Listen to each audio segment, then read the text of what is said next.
Welcome to our channel. Today we how to back up your WordPress site with Bluehost Backups, beginner guide step by step clearly. To back up your WordPress site using Bluehost, start by logging into your Bluehost account. Once logged in, locate the My Sites tab in the dashboard menu. Click on My Sites to see a list of the websites associated with your account. Select the WordPress site you wish to back up. Next, click on the Manage Site button next to your chosen site. In the next menu, find the Backup option. Click on the Backup tab to access your backup settings. You will see options for both manual and automatic backups.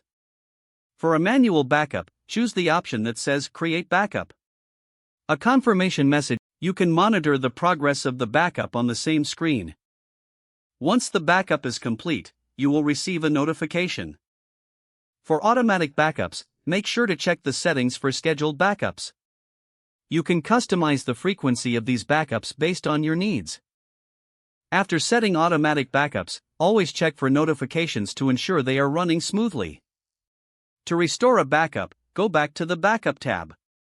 Find the section labeled Restore Backups. Select the backup point you want to restore from the list provided. Click on the Restore button next to your chosen backup.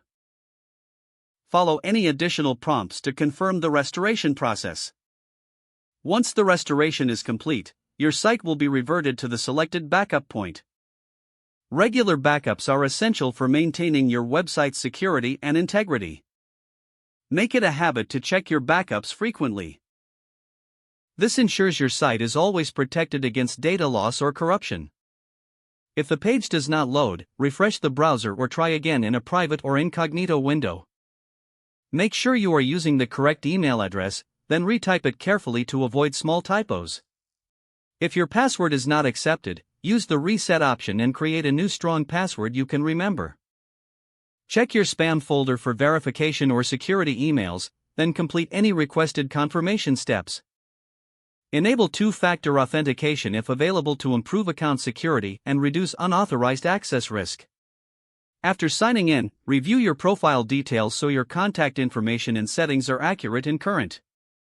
Don't forget to like this video and subscribe to our channel for more step-by-step tech guides.